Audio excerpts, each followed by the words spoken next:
in Bridgeport, Connecticut, when I was knee-high to a grasshopper.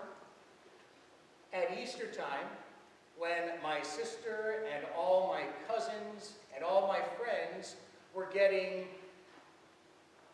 chocolate rabbits and bunnies and Cadbury eggs and malted milk ball eggs in their Easter baskets, I was getting one thing only: M&M peanuts.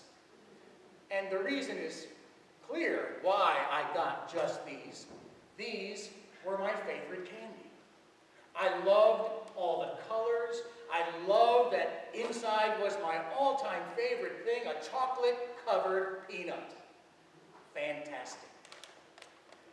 As an adult, I've come to a greater appreciation of M&M peanuts, because all of the multicolors that are in this bag represent, if you will, all the many races and denominations and ethnicities and diversities out there in the world, but inside, they're all the same.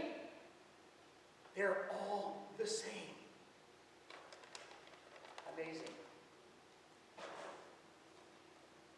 Ironic, too, on a night like tonight, when we hear our friend James in the second reading, who last week told us not to be just hearers of the word, that we need to be doers of the word. Today, he says, show no partiality. It's inconsistent with Christianity. No partiality, no favoritism, no prejudice. Yet we know in our world it exists. Just on Friday, Randy Williams of the Creed, the Center for Race, Ethnicity, and Diversity Education here at Elon, and also the co-chair of the Presidential Task Force on Black Student, Faculty, and Staff Experiences, sent us his report. And he starts this way: why an inclusive campus climate matters. Quoting from the Strategic Plan 2020, he says, the university has observed in its commitment, Elon must do everything possible to prepare students for successful lives in a diverse 21st century world. We recognize that today's students will encounter differences in language, cultural perspectives, race, nationality, religious traditions, and political and economic structures like no other generation before them.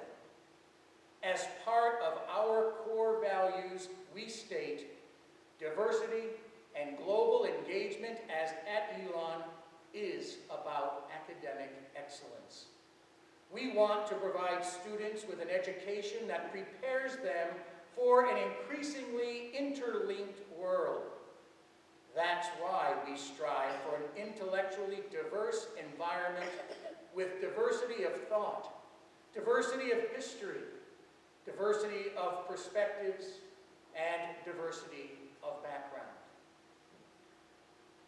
We know that no matter what words are spoken, prejudice exists on this campus.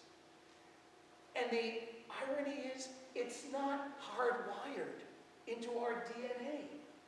It's learned behavior.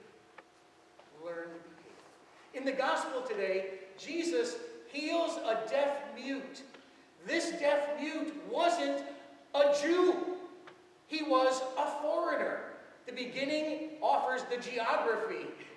He went from this place to the Sea of Galilee by way of Tyre and Sidon and the Decapolis. This man was a Gentile. And what did Jesus do? He treated him with the exact love and compassion he would for any of his fellow Jews.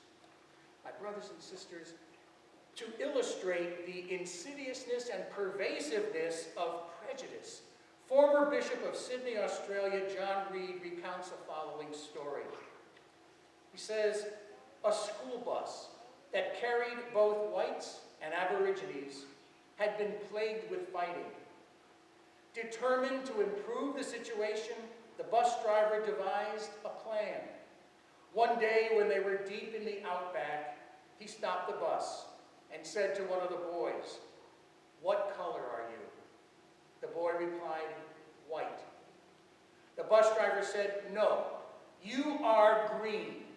Anyone who rides in my bus is green. Now, what color are you?" "Green," answered the boy. After having all the white children identify themselves as green, the driver asked the Aborigines, "What color are you?" And they all said, "Black."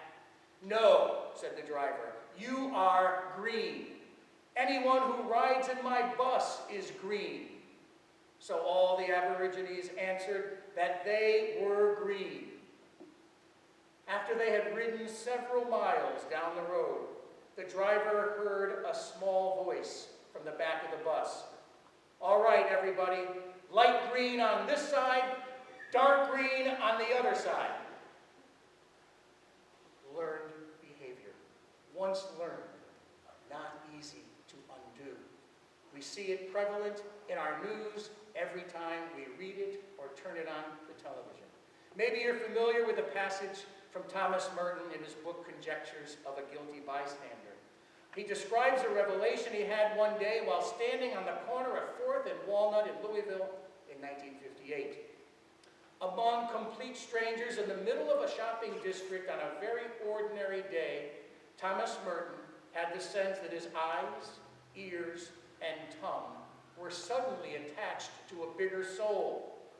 Quote, "I was suddenly overwhelmed with the realization that I loved all these people, that they were mine and I theirs, that we could not be alien to one another even though we were total strangers. It was like waking from a dream of separateness. Then it was as if I suddenly saw the secret beauty of their hearts, the depths of their hearts, where neither sin nor desire nor knowledge can reach the core of their reality. The person, each one, is in God's eyes." He says, if we could only all see each other that way all the time, there would be no more war, no more hatred, no more cruelty, no more greed. I suppose that the big problem would be that we would all fall down and worship each other. Wouldn't it be simple if we could just put on a new set of glasses when we're looking out at the world? That we could honestly be able to see each and every one, no matter how they're dressed, no matter what kind of face they have, color of skin, what their background is, that we could all see that inside every one of us is exactly the same. Exactly the same. In the gospel, Jesus used the word "ephatha" in Hebrew, meaning be opened. Every one of us baptized persons by the deacon or the priest at the end of the baptismal ritual had our senses touched with those very words uttered, "Be opened." I invite you to pray that prayer tonight. Ask the Lord to open our eyes, open our ears to be able to see and hear our fellow brothers and sisters, no matter who they are, as the same